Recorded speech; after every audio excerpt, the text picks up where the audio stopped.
நோக்கியால வந்து T10 அப்படிங்கிற ஒரு புது டேப் வந்து இந்தியால லான்ச் பண்ணியிருக்காங்க. இந்த டேப்ல என்ன விஷயங்கள் வருது அப்படின்னு பார்க்க முன்னாடி, வீடியோக்கு ஒரே ஒரு லைக் மட்டும் குடுத்துருங்க. முதல்ல இந்த டேப சுத்தி பேக் சைடுல பிளாஸ்டிக் கேசிங் தான் குடுத்துருக்காங்க. இந்த பிளாஸ்டிக் டிசைன்ல வந்து நானோ டெக்ஸ்சர் ஃபினிஷ் குடுத்துருக்கா சொல்லியிருக்காங்க. அதனால வந்து ஸ்கிராட்ச் அவ்வளோ ஆகாது அப்படிங்கிற மாதிரி மென்ஷன் பண்ணியிருக்காங்க. மத்தபடி டேபோட டிஸ்ப்ளே அப்படின்னு பார்க்கும்போது ஒரு 8 இன்ச்க்கான HD ஸ்கிரீன் வந்து குடுத்துருக்காங்க. ஸோ ரெசல்யூஷன் நார்மலாக இருக்கும். மத்தபடி ப்ராசர் அப்படின்னு பார்க்கும்போது இதுல வந்து யூனிசோக்கோட T606 அப்படிங்கிற ஒரு 1.6 GHz ப்ராசர் குடுக்குறாங்க. இது 12 நானோமீட்டர் ப்ராசராக வருது. மாலியோட G57 MP1 GPU குடுக்குறாங்க. சோ பெர்ஃபார்மன்ஸ் எப்படி இருக்கும் கேட்டீங்கன்னா லைட் வெயிட்டான ஆப்ஸ், நார்மலான ஆப்ஸ் வந்து யூஸ் பண்ணா ஓகே. ஹெவியான ஆப்ஸ் ரன் பண்ணும்போது கொஞ்சம் லாகினஸ் வந்து கண்டிப்பா நோட் பண்ணுவீங்க. மத்தபடி RAM மற்றும் இன்டர்னல் ஸ்டோரேஜ் அப்படின்னு பார்க்கும்போது இந்த டேப் ரெண்டு வித்தியாசமான வெர்ஷன்ல வருது. 3GB RAM with 32GB storage, 4GB RAM with 64GB ஸ்டோரேஜ்ல வருது. மைக்ரோ SD கார்டுக்கான சப்போர்ட் இருக்கு. 512GB எக்ஸ்டெண்டர் பண்ணலாம். இந்த டேப் Android 12 OSல ரன் ஆகுது. கேமராஸை பத்தி பார்க்கலாம். பேக் சைடில் ஒரு 8 மெம்ஸுக்கான ரியர் ஃபேசிங் கேமரா கொடுக்குறாங்க LED ஃபிளாஷ் சப்போர்ட்டோட. அதே ஃப்ரண்ட் சைடில் ஒரு 2 மெம்ஸுக்கான ஃப்ரண்ட் ஃபேசிங் கேமரா கொடுக்குறாங்க.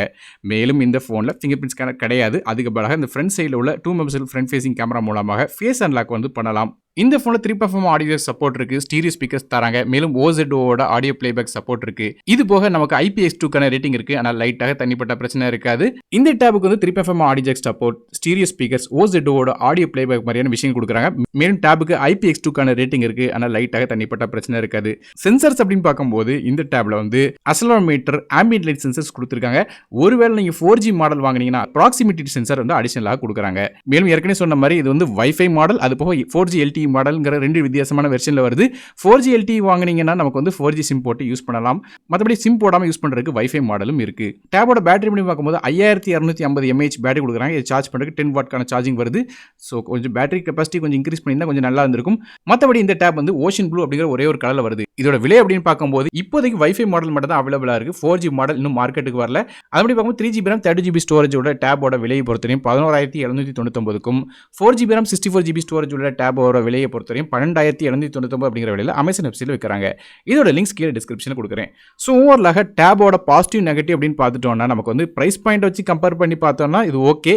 ஆனால் ப்ராசஸில் கண்டிப்பாக லேகினஸ் நோட் பண்ணுவீங்க. என்னோட பேட்டரி வந்து ரொம்ப ஆகன்னு சொல்ற அளவுக்கு இருக்காது. ஃபாஸ்ட் சார்ஜிங்கும் கிடையாதுங்கிறது நோட் பண்ண வேண்டிய விஷயம். ஸோ இதெல்லாம் ஒரு பெரிய காம்ப்ரமைஸ் இல்லை இந்த பிரைஸ் பாயிண்ட்டுக்கு நினைச்சீங்கன்னா இது ஓகே. மற்றபடியே டேப் வந்து பெரிய ஸ்க்ரீனாக இருக்கும்போது கண்டிப்பாக பேட்டரி வந்து கூட கொஞ்சம் அடிஷனலாக எடுக்கும். மற்றபடியாக இந்த டேப்ல வந்து 3 வருஷம் செக்யூரிட்டி அப்டேட்ஸ் வந்து தரப்போறதாக சொல்லியிருக்காங்க.